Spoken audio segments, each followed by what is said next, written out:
Welcome, everyone. Today in this session, we'll discuss how we can accelerate AI adoption to drive business outcome and value realization. With me, Srijani, Chief Data and AI Officer, is Mauro. Yeah, I'm Mauro Coletto. Nice to meet you. And I work in Ferrari. I'm head of business analytics and data science. Dr. Satish. Yeah, thank you. Really appreciate the opportunity to speak today. I'm the managing director of AI/ML specialists at Amazon Web Services. We work with customers like yourselves, understand the key business problems, work backwards from them, and help you build solutions that solve those business problems. And in doing so, we're able to influence the roadmap and strategy of the services in our portfolio. Thank you for joining us. AI-driven outcomes has been relevant in business processes for quite some time. And these are not inconstitutional, but there are multiple dollar amount that we have seen in millions and millions that we have seen returns from these kind of AI-driven projects. Embedding AI insight has been common for quite some time. However, what we have seen is AI has not become mainstream. So I was in Best Buy before joining DXC, and there we did adaptive pricing and dynamic pricing with AI for competitive price matches, right? And then what we actually could avoid is one of the reasons was to do this was to avoid the retail apocalypse back in 2014. So companies have started adopting AI from back then. We are doing autonomous driving for last 5 to 6 years, where we have done these AI-driven implementation, and that's at the center of all autonomous driving.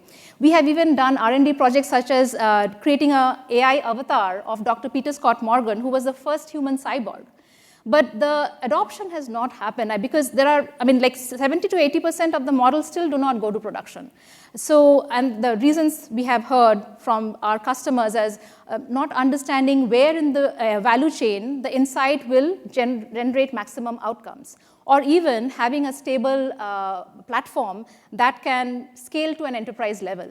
So the question to you, Mauro, I have is, how do you think business is going to perceive that this particular age of AI or the wave of AI that we have can revolutionize the way we kind of use AI in our business processes? Yeah, so I think we are in a specific area. So AI is there from many years. I think the term AI was in 1950. They start speaking about AI. So we have to a little bit give a context of what's AI, because AI can be seen like a machine doing tasks that a human can do. So it's more or less a synonym of computer science. But I think it's changing a lot with the new models and what is going on recently. So also the perception of the business is changing a lot. Like my feeling, and really now business owners, they see the potential of this technology. Also thanks to the generative AI discussion that we are having in all the sessions here. Yeah, because before, I think the big step was when we introduced machine learning and deep learning. So instead of having algorithms and steps where the programmer has to say to the machine, do that and do that and do that, and the programmer knew the outcome, the result. With learning, everything changed. So you just give a bunch of data to the models, and the models is able by itself to find rules, find patterns, and define what is going on. So with learning, with machine learning, and with deep learning, the outcome was fixed, but not the process. The process is done by the model. And now with generative AI, I think also the outcome is something that it's not predicted. So we ask to these models something, and we don't know exactly what will be the answer. So in my vision, I think before AI was associated to machines enabled to do calculation, to do stuff like rational stuff, like engineers, not artistic stuff. Now we are in a phase where we found out that the machine can create a song, a machine can create a poem, can create a text. So this, I think, completely changed the perception of the potential of this technology, and also the use cases. So there are a lot of more use cases that are coming with these new technologies, and I think business owners now they are starting realizing this. Probably thanks also to the popularity of models in general. So this year, in the last months, a lot of models and a lot of different companies introduced new technology in this field. And now AI, machine learning, and generative AI are topics that are commonly understood by people. So, and all the sessions that I see around regarding computer science, they always touch upon AI and machine learning. So probably also business now, they realize the importance of this topic.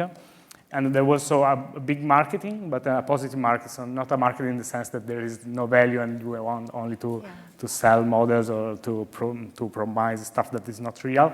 But I think also when you have a good technology, you don't have a way to communicate the technology to the people, to the audience, they stays there, it doesn't become popular. So in this case, probably now generative AI pushed a lot the knowledge of everyone, and so all the business owners, so everyone knows what is going on, and of course we can do much more, but I think it's a different stage, because now we understand the machine can also produce something which is artistic, so it's a different vision of what are the potential of machines, let's say. Yeah, and you rightly said, right, generative AI has pushed the boundaries, right, and I'm seeing a tremendous momentum to operationalize and industrialize these solutions, and which hopefully will bring down the price point and make it more simple. I mean, previously only large-scale organization, tech giants were able to harness the profitability of AI, but now there'll be I think, bigger push for adoption across different formats of business, right? Satish, what do you think? Yeah, so I have the privilege of working with customers across all industries, and this is what we have seen from the Amazon side. The adoption of AI has been bimodal in its distribution. What do I mean by that? There are leaders who have thousands of models in production. How many of you here have over 100 models in production? Just show of hands. How many of you have over 1,000 model production? How many of you have less than 10 models in production? Okay. So what you can see is there's a bimodal distribution. We have people with really advanced data science teams who have thousands of models in production that I have the privilege of working with. And there are others who, like folks in this room, only have maybe 5 to 10 or largely are doing experimentation. And to answer your question, I think more specifically, what I found is there are like 4 or 5 major barriers that prevent customers from becoming leaders compared to being laggards, right? One is cost and ROI. Like a lot of customers don't understand the cost of implementing a model, and they don't understand clearly what's the return on that investment. That's a big barrier. The second barrier has been skill set. We do every couple of years, we do a survey, and more than 50% of our customers say they don't have the skill set to really adopt these models and manage these models in large-scale production. Complexity of tools. Now, we have come certainly a very, very long way. When I look at 5 years ago within the Amazon portfolio, we have probably not too many customers who had large number of models in production. Today, hundreds of thousands of customers have models in production. And the maturity of the tool set, whether it's open source or proprietary, has come an extremely long way, but that has historically been a barrier. Regulatory and ethical concerns, using the model, explainability, responsible AI, definitely in regulated and governed industries has been a challenge. And last but not least, readiness of the data. We were talking about it earlier, Srijani. Many people may or may not even have the data in cloud. They may not have structured and unstructured data. They may not even know what insights to really automate. So those are the big barriers. However, I want to say something that is really encouraging for the people in this room. What we have found in the last 6 months, a real significant opportunity to take foundational models and large language models and solve meaningful productivity and cost reduction and automation use cases with both generative AI and the predictive AI modalities. And so when I think about customer experience, when I think about personalization, when I think about document summarization, I think about helping people in call centers. When I think about finding insights in large data sets, all of these things are possible today, may not have been possible in the future, in the past. So I highly encourage all the leaders in this room to really identify the right use cases for your business that can have meaningful productivity gains that you can actually put into production today, and Amazon and DXC as partners are here to help achieve that vision. Yeah, rightfully said. And see, it's not about just democratizing the models, right? AI models. It's about democratizing value creation, right? Because when you have a collaborative efficiency across your organization driving this productivity, maybe we'll look into a 3-day, weekend in sometime in near future in our Yeah. lifespan, right? Yeah. Okay, so you talked about a survey, right? So we also did a survey across Fortune 200 companies and that was before the generative AI wave, and coincidentally. What we got a response for a question as why is there impediment of absorbing AI as a culture in your organization? 9% responded saying, and these are from the IT and the business leaders, said that it was a problem, technology was a problem. 91% said it's a people, process, and culture problem. Right? So, and I have seen organizations take different measures. Some organizations make a very impactful AI strategy to go across every level of the organization. Some create a very crisp governance model and crisp operating model so that across the portfolio, so that they can come together to realize the value of AI. But the mileage varies depending upon how aggressive really you want to get, right? So the question to you, Satish, would be, what do you think would be the ultimate catalyst for this AI adoption? Yeah, great question, and I hope all of you can at least validate whether what I'm about to recommend has legs or not. So I talked about the barriers, right? I talked about cost and ROI, or the inability to really quantify the business value. I talked about skill set, complexity, regulatory, responsible AI, and then data challenges. But I think there are 6, 7 here, and I'm going to walk you through all of them, that I have seen where customers of mine have successfully adopted generative AI use cases, or even predictive AI use cases at scale. And there are a couple of things that really have worked when I look at what makes them successful compared to the ones who have the aspiration of taking those models to production. So let's talk through them one by one. The first is those companies that actually have done thousands of models in production have a clear understanding of use case for their industry or for their line of business that they have a line of sight to, meaning they understand what the use case is, they understand the data that is needed to really automate that or productize the use case, and they understand how they can measure and quantify the value of adopting that particular model in production. Without that clarity, it ends up being experimentation and iteration. Second is you can always leverage resources. If you don't have the skill set and the ability to decide what's the right use case for you or your line of business, you can always leverage partners. Amazon made a $100 million investment in what we call innovation labs, which sole purpose, and through partners like DXC, our sole purpose was to talk to customers and do in a couple of days of ideation, identify what would be those top use cases and create a roadmap, if you will, of how you would take the easier productivity gain use cases and implement them first, and more longer term, more complex use cases over time, right? So encourage everyone to do that ideation day and identify a roadmap or build a roadmap of what you'll put into production now and what you'll do in the future. Third, training of your teams. Look at how much has changed in the last 6 months. And so make sure that you have a dedicated team of people who are focused on enablement, training, so people have skills, whether you want to leverage an existing organization to do prompt engineering, whether you want to take data science teams and give them ability or tools to really assess business value of use cases. Training and ability to build that talent within the company is super important. I think right now we talk a lot about foundational models and API-driven models. I think the world is all about applications. The applications that are being powered by the model, and how do you use those applications to solve business problems. So it's important to understand how you're going to integrate those tools into your application development framework and into your CI/CD pipelines. Last but not least is leverage your partner network. Like if you have the talent, or you may or may not understand which use cases are relevant for your industry, leverage your partners, leverage Amazon. You feel free to reach out to me after the session. We'll put you in touch with the right talent and skill set that'll give you the ability to then decide what are the use cases that are meaningful for your industry, what are the use cases that are horizontal, that apply to the functional teams in your organization, and how do you basically take them to production. So those are the things that I've seen successful companies do. Yeah. Good that you mentioned, because see, I do believe that the classical models, the supervised, unsupervised, as well as the generative model will coexist. But if they can augment each other, we get a tremendous momentum forward. So I'll give an example what we did. Since you talked about it, it reminded me. In one of the top 3 OEMs, we were already doing a computer vision model for car crash detection. So there were manual processes that were going on that could get only 72% accuracy. But as you all probably know, that if it goes through the dealership and has to come through the whole life cycle, it's a lot of expense for the auto manufacturers.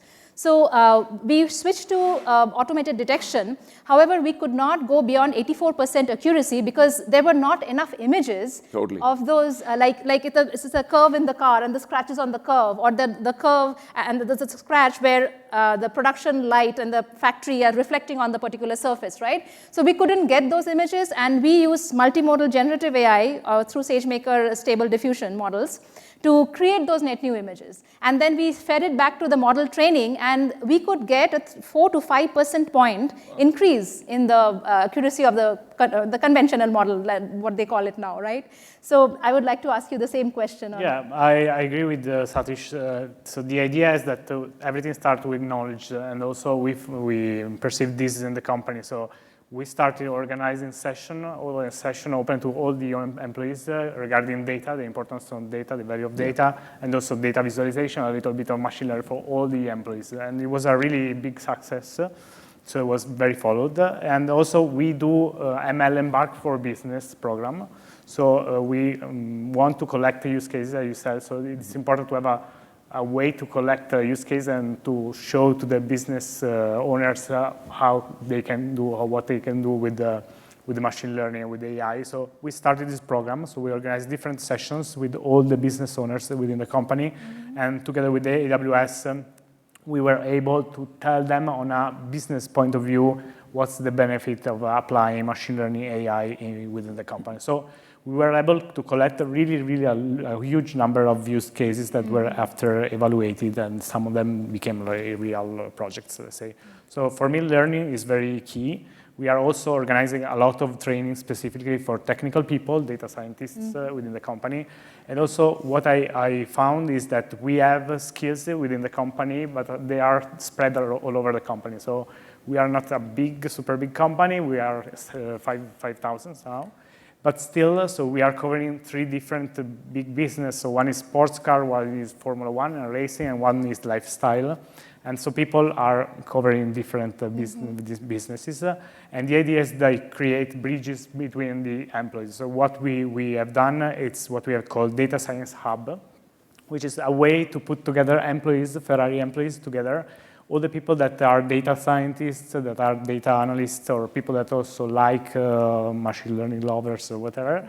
They can join this session that we do regularly. So we put together the people, they describe their projects, and also this creates a lot of internal collaboration, let's say, which is very useful. So the idea is that we want also to centralize the architecture, the governance of these use cases. Otherwise, it would be really complicated to manage the different businesses, all of them relying on different suppliers and creating different use cases with different technologies, let's say.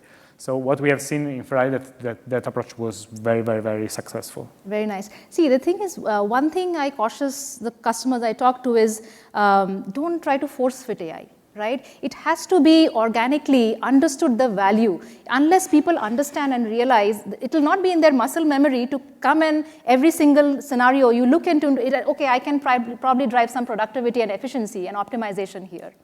So my next question to you, Mauro, is organizations have adopted AI in some form or the other, and they have also AI strategies, right? And they are in different evolution phases, probably.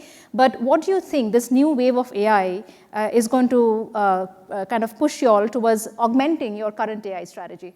Yeah, I see differences depending on the business. So as we said, there are some behavior which are prudent on this because also the technology is changing a lot. So it's not always probably a good option to invest a lot on one single technology and one single model, because every day there are models coming out and so on. So we are using AWS and we are using SageMaker, and also we are using Bedrock for the generative AI. And what we like is this idea of having an open possibility to select the model that you want and also to change model, keeping the application as it is, let's say. So this approach is is working very well in Ferrari.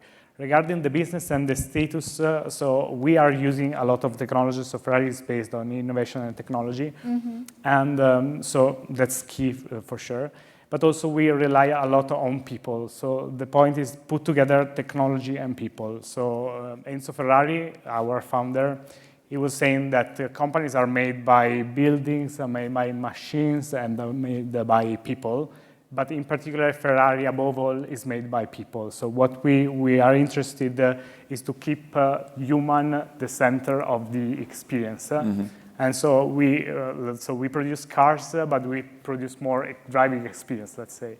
So of course, we are not a commodity, so we don't want to provide a service that's going from point 1 to point 2, but we want to provide driving experiences and fun. And so all the time, the user, the customer, or the owner is at the center of the experience. So our idea is that AI and machine learning will never substitute the person, but they will cope. So machines and humans need to work together, and that's very relevant for Ferrari. So we, for example, in the offer, we will not go for autonomous driving. So we're not working on that part because we think that the engagement is the fun to drive, and our customers, they like Ferrari because they want to drive. So. But still, we use a lot of technology supporting the driver. So we are investing a lot of machine learning and AI supporting the driving experience. But all the time, the human is at the center of the experience. So that's very key in Ferrari. So we invest a lot on technology, but always we care much more about people, let's say. And I was also listening to the keynote on Wednesday, so the chief data and AI officer, and I really like the idea of technology, human, and data all together. Like look at the future, and we can combine those of them. Because sometimes we look only to technology or only to machines, like forgetting about people, and we will end up on a robot society. That's not what we would like. Yeah, exactly. So, and I have seen two more trends I'll just mention. See, the first one is there are companies who are creating an office of value realization. I mean, they can be called different, but their main function is to contextualize the applicability of AI in a value chain. And they do the value stream mapping to see where in the organization, in the whole end-to-end value chain, there are legal implications, there are compliance issues. So what happens is ultimately you are able to avoid the behavioral vulnerabilities ultimately.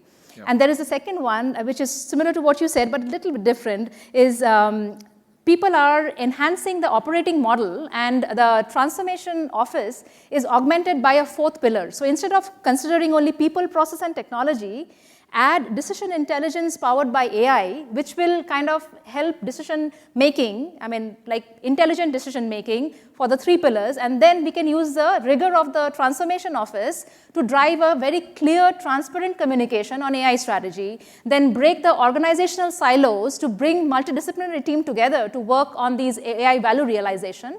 And it really creates a playbook, right, across your organization. Absolutely. How you seamlessly navigate, because there are different line of business, there are different portfolios, right? So the next question to you, Satish, is, so there will be thousands and thousands of people, right, kind of working on these models, and there will be maybe thousands of models as well pretty soon, right? So how is AWS thinking of strengthening the base with the services that they are bringing? Yeah. So hopefully many of you attended Adam Selipsky, our CEO's session. And so I'm going to use his terminology and nomenclature to kind of describe our strategy. So we think of the machine learning stack in 3 layers, right? You have the core infrastructure layer, which most of us here sitting in this room think it's boring stuff, but the reality is you cannot ignore the infrastructure, whether you think about GPUs, whether you think about storage, whether you think about your data lakes. Fundamentally because, with the wave of generative AI, a lot of the customers who have tried to take workloads to production have realized that the cost of inferencing at scale can be an inhibitor. So ignoring the implications of picking the right compute instances, ignoring the implications of what's the right size model in terms of, billions of parameters, really has a lot of downstream effects that need to be thought through and planned for upfront. So the infrastructure layer is where we'll continue to invest, whether it's through our NVIDIA partnership, whether it's through our custom silicon, because we believe that for you to scale those machine learning workloads in production, you need the optimal infrastructure so you can get the right price-performance balance. The middle layer, which is where we are solving a very large problem of not having complex tools. Think about those of you who are data science here and passionate about machine learning like I am. If you go back even a year or 2 years, look at the number of steps we needed to follow to get a model into production, right? You needed to have the data, you need to prepare the data, you need to pick your features, you need to build and train your model, then you need to be able to deploy the model in production, you need to have ML ops capabilities to be able to maintain that in production, you need to have responsible AI if there's drift, explainability, et cetera. That's a complex process. Now, we think that we can abstract, and that's why Bedrock was born as a service, because we wanted a fully serverless service that abstracts the complexity of building a model from scratch and accelerates your time to really building and deploying that model in an application or in production. So we think about the middle layer as something that gives customers the optionality. You can decide whether you want to build your model from scratch, you can use SageMaker, whether you want to jumpstart your development by using open source third-party models, you can use SageMaker Jumpstart, whether you just want to consume models, curated models through APIs, Bedrock, we give customers the optionality depending on where they are in the maturity of building and training model. And then at the topmost layer is the application layer. For certain applications where we see really significant productivity gain, think Amazon Code Whisperer, which is a coding companion. Those are applications, you think about our business intelligence tool with QuickSight Q. These are all services that we want to make available to our customers where they don't have to worry about building an application. They're taking a model that has been pre-integrated with the application to give you the benefit and the advantage that you're seeking. So those are the 3 layers of how we want to innovate. We'll continue to innovate across those 3 layers, and that is kind of central to our strategy. Okay, awesome. So I'll show, so we have been working on autonomous driving for quite some time, and that works on a mission-critical AI application running at the edge, right? So what we have created as a framework has been working and been hardened in production for like last 3 to 4 years, where we have seen a collaborative workbench is kind of very essential. And what we are doing is we are taking these frameworks and accelerators and augmenting for what is required for this new age of AI, right? So what you see in collaborative workbench is ontology. So this is kind of a concept that we have plugged in where you have a business overlay you have a business process and that overlays your data topology underneath. That way what happens is you are able to exactly figure out where in the business process you are embedding this insight and where the returns are coming from. Yeah. Data quality, extremely important, and this is a problem I think for ages and nobody kind of takes the accountability to solve it. But then having the true traceability of where exactly there is a data quality issue is very important in this all these AI models.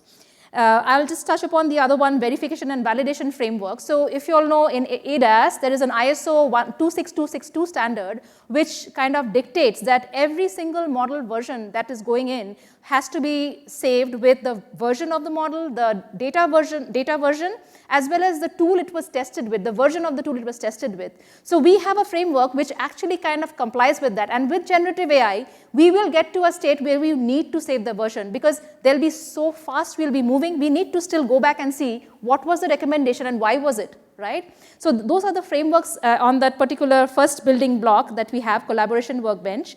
The next one that you see in there is sustainable edge embedding. See, it's one thing about like scalably embedding the insights, but then how do you continuously monitor this? We have been monitoring this for like perception models in the car, right? And that can't just go wrong, right? So the skews and the explainability of the model, bias detection, and even if you look into reproducibility, it's so important. Those functionalities are there in the base framework, and we are expanding it for generative AI and others that are coming up. The third building block is software development platform. See, most of our customers are at multi-cloud or at least in a hybrid environment where they're running models on-prem, in cloud, or multiple clouds. So it is cost prohibitive to have these implementation again and again in each of those hosting environments, right? So we created that way of how do we exchange model images across the cloud and move the compute to the data, because otherwise you will be moving only petabytes of data back and forth, right? So that's the framework, and the next one is multi-tenancy. So this one we created again for autonomous driving, but what it was geared to do is, if you look into how they collaborate on models, like the OEMs collaborate on models with their tier 1 suppliers. They have to work in the same environment. The tier 1 suppliers needs to get their product and test it with the data, but there has to be still segregation of what data they see and what kind of model they see, which version of the model they see. So that kind of resiliency has been built on the platform, but ultimately this was the end-to-end that we had built, and we are augmenting that. But keeping in mind, the most important thing is interoperability across all systems, across all the data and AI products that we have. Otherwise, it's just not scalable. Right? And so to that impact, right, what we have also kind of thought about is that every time there is a technology shift, there is I would say, anxiety, and there is excitement as well. But if you look into AI, it's a tectonic shift, right? And we went through the same thing for cloud, right? It went through the same bell curve of anxiety. But if you look at us now, cloud modernization is table stake discussion. So my question to you, Mauro, would be, how do you perceive the world to kind of embrace this, and where do you think the world will be in 1 year? I mean, I'll not ask 2 years because that's probably way down the line. Yeah. So first I want to say that regarding this architecture, yeah, we don't do autonomous, but I find some similarities on what we do on ADAS, and also the work that we are doing for data. So as you said, as much as you put the data together and you organize the data, and after you can do a lot of stuff with machine learning and AI. And we are working a lot on the data layer, let's say. And we have extended that for non-autonomous driving space as well. Yes, so I think it's key to have good quality data, to have also good quality machine learning models. Regarding the future, it's very difficult always to do predictions. Because we know that the world is changing so fast that probably if I look to this video in 1 year, there will be completely different. So that's also my personal idea. Of course, it's not. I'm not representing Ferrari because we don't do predictions. But what I see that at the moment there are a lot of startups. So there is still a lot of hype on machine learning and AI. So for sure there is potential. So we have said that there are a lot of potentials in the technology. There are also probably the need to consolidate some players more. So my vision that there will be some players that will cover a lot of features and probably that will be selected by the users, by the customers. And so probably this will reduce the number of startups that will be present, focusing on big major, let's say, player and big applications, let's say. But still, I think it will be like a lot of rumors on that, and also the extension of the use cases. So what I see now that there is a lot that can be done between robotics and generative AI. So we are just at the beginning. So I've seen a lot of cool stuff that some suppliers are doing as well. But I still think that it's only a little part, because still we have to cross the knowledge much more to collaborate also in the research of different fields, let's say.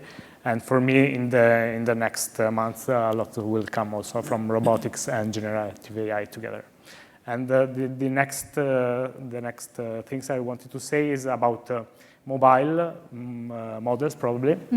So now the tendency is like before was to have the biggest model possible, that one model that can do everything. But we have seen that it's not the case. So probably it's better also for sustainability to have like smaller models specifically trained on your data for a specific task.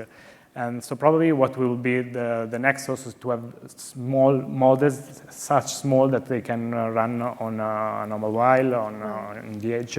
And you can train the model, you can fine-tune the model every time you receive new information on your phone. I will be updating on your information. You can interact with this generative AI or conversational AI that knows what you have done, all your information. So I think the model will be reduced in a way that it can fit also to a mobile phone. Small devices, And you're talking about technology and all. I'm even worried about the social implication. I'm thinking whether I need to talk to my daughters about AI, because they'll probably have it in their middle school curriculum, right? But anyways, how about you? Yeah, I want to answer that question, but I want to begin by reinforcing 2 points that each of you have made, which are super important for this audience as you leave this particular session. First, this building block democratization value chain platform that you talked about. What I have found is the observation, when I look at customers who are very mature in the development of machine learning models, have this platform that they've invested in over the last couple of years, that they have standardized on. This is what their entire IT team actually uses to build, train, and deploy models in production. Super important. The second point that you made, which was around not one model, not only large models will win. We see that all the time. When you think about purpose-built models that are much smaller, what do I mean by smaller?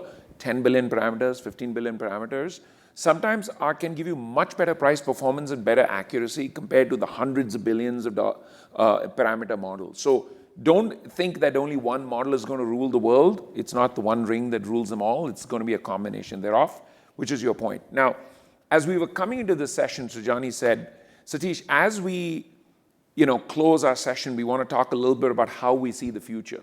So she asked me to stare into my crystal ball.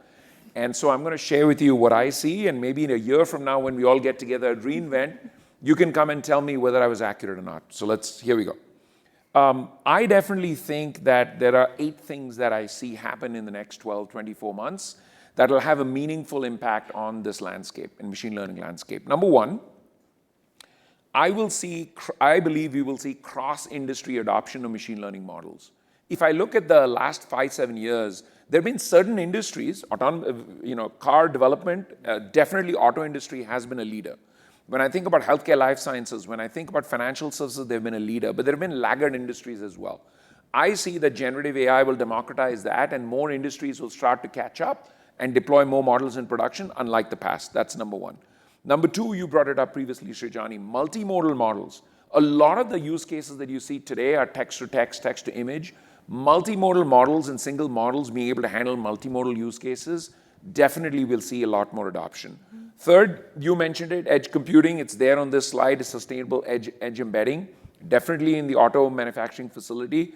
Super important, I think, when you think about safety, quality enhancement, when you think about predictive maintenance, super important use cases that I've seen in production in auto industries. I see usage, more and more usage and accelerated integration of models into application development. So, in the past, it's mostly been about social media applications, but I see a lot of IT applications, whether it's a manufacturing floor, whether it's our own productivity environment, those applications adopting models so it can improve our day-to-day productivity. I see regulatory and governance oversight becoming more important. Look at the AI Act or what happened in EMEA. Look at the White House executive order that recently Biden introduced. All of these things are evolving regulatory and compliance requirements that we need to watch out for. I see a lot of silicon innovation. If you notice, there was a lot of talk with NVIDIA. There's a lot of talk of our own silicon innovation. Cost of computing is meaningful today, whether you're training your own model or whether you're inferencing a model. A lot of innovation, I think, will continue to happen on the silicon side, on the infrastructure side, because that's really is needed to really scale AI applications. Responsible AI. We talked about the importance of responsible AI, model explainability. We talked about model predictability. We talked about model drift. All these things are important, and that's why we introduced as Amazon guardrails as a way to help customers manage the ability to deploy models in a responsible way. Last but not least, you mentioned your daughters. I think if the biggest roadblock today in our customer base is lack of talent, look at what happened in the last 10 years. What degree was most of the young people who are coming into the workforce today, what degree were they pursuing? Computer science. Because they felt software jobs in the tech sector for sure was what their future was going to be dictated by.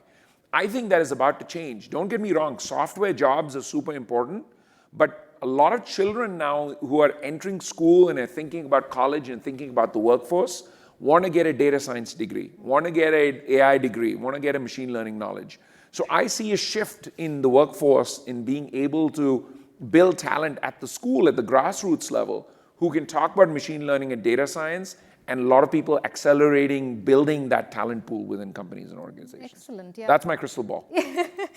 And I'll just add one at the end. So what I feel is like when human and the machine brain starts collaborating, like augmenting each other in day in a life, and that becomes a new normal, we are successful. Yes. Yeah, we have been successful.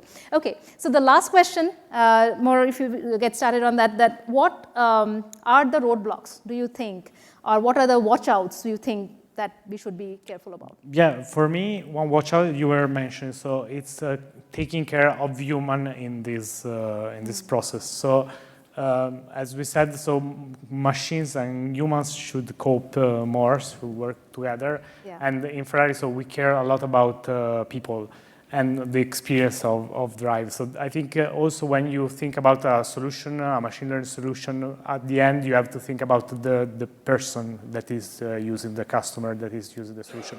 And also now that there are a lot of push on automation, on automatic stuff, of course the value of human is very relevant. So what we feel, so we are working in the luxury space, which is peculiar, very different to other spaces, because the customer needs the human contact. So for example, we are working with dealers, and the dealers are the point of contact for our customers, and we don't want to replace them with the chatbots or like to AI. So the idea is that the technology and also the generative AI can help dealers increasing the knowledge that they have about the customers, the way that they can propose the product, also the experience of configuration and so on. But we will never forget about the role of the human, which is key, because they want the experience. And even if you have the robot, which is acting like a human, which is saying the same stuff, it's totally different. So the idea is that in other probably markets, if you want to buy a sandwich and you have your screen, you don't want to interact much with people. If you are a young person, you just select, you are interested in the customization, you can have your sandwich, it's fine, you pay digitally, and that's it. For luxury, what the experience is, the human is very, very relevant. So you want to speak with people, you want to be cared by people. And I think it's very relevant to take this into consideration. Also because in the future, we were mentioning about governments and acts and so on. So for sure, there will be probably a long process. So I don't know if it's short or long, but there will be the need to define what is machine learning generated or AI generated and what is real, because everybody needs to know if I receive a call, if I'm speaking with a robot or if I'm speaking with a real person. So for sure, I don't know how much time it will take, because we know that some regulations usually are longer and not as fast as technology, but we will reach the point where we'll have the label in every piece of content that's AI generated or not. And so this changes a lot the experience of the customer. So it's different if you have technologies that are helping the sellers, for example, the dealers, or if you directly use the chatbot or the conversational AI. So for me, it's very relevant to understand the relationship between people and machines. The other point was about architecture and governance. So at the moment, for example, we are working a lot on RAG use cases, retrieval augmented for like extract information from texts. And what is very important that we were able to create a safe, we are using, of course, the cloud, but we have a safe environment where all the business users, they can put the documents they want, and they can interact with a chatbot, asking stuff, doing summarization, whatever.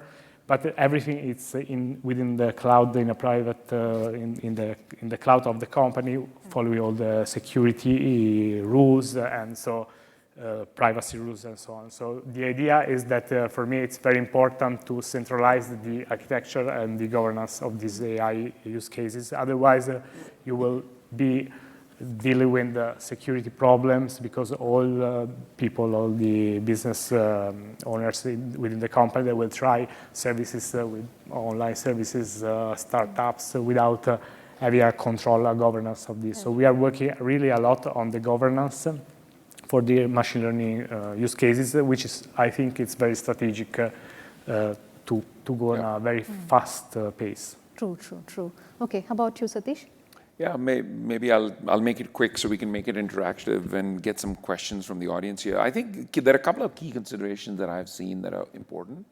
One is having a clear strategy, goals, and single-thread ownership within the organization. So you mentioned three things: people, technology, processes. And to me, organizational structure that gives you the ability to leverage data science teams, analyst teams, IT teams, super important, and what you're trying to achieve through the adoption of AI needs to be very clear and upfront. Second is, I talked about the organizational structure. What I've found common in successful teams that have deployed AI models in production is the hub and spoke model. A centralized platform team that is responsible for making sure they have a common set of tools, governance, security practices, and then embedded teams within lines of business who can, and you mentioned this at Ferrari, that you have a similar kind of model that can identify the right use cases and make sure that they go to production, so it's not just about experimentation. You mentioned the importance of data, Srijani, which is super important. You don't know what to automate if you really can't have insights into your data. So that's super important, having the right tools. The integration of those tools into your application development ecosystem, super important. It's not just about the model. It's not just about the infrastructure. It's not just about the use case and the business outcome you're trying to drive. It's how the entire IT stack is integrated and how you're managing that across your entire application workflow. Talent, and then knowledge and training, making sure people are aware and abreast of the latest developments, and then it becomes a continuous circuitous cycle. Yeah. So that's what we see. Okay, so you all covered most, and I'll add just few. You talked about objective metric and qualitative and quantitative outcome, right? What I have seen is, let's not restrict that to the stakeholders only. Let's percolate that to every layer of the organization. Very true. Right? Because otherwise the portfolios don't know what we are driving towards. The objective metric needs to be set and work backwards, but then go across every level. The second one, I call it mind the gap, is because see, though AI initiatives are a big, important priority for a data and analytics team, however, that might not be the true for the rest of the portfolio. But if you have an insight, it's about to get integrated to an application, you need the integration team, you need the middleware team, you need the application team. And if their priority is not set up and there is no enterprise alignment, there's going to be a problem, right? And the last one, but I think that's probably one of the most important ones that I consider is speed. See, what happens is most of these AI initiatives are developed for a competitive advantage in the market. But when the AI project starts, people start getting very focused on accuracy of the models. 80%, 85%, 90%, it becomes like an R&D cycle, right? So what I generally have seen and would recommend, like have an authoritative decision maker who can say that the model accuracy is right enough at this point of time, deploy, and then iteratively improve the model, right? Because otherwise what happens, the opportunity is lost and the business leader doesn't find what's the importance of me spending on this AI initiative. Yeah. Okay. You just reinforced an Amazon leadership principle. It's called invent and simplify. Build your model, don't look for 100% accuracy, deploy it, you learn from it, and then you make it better. Okay, that's why we are partners. Okay, now let's open up to the audience. Any questions?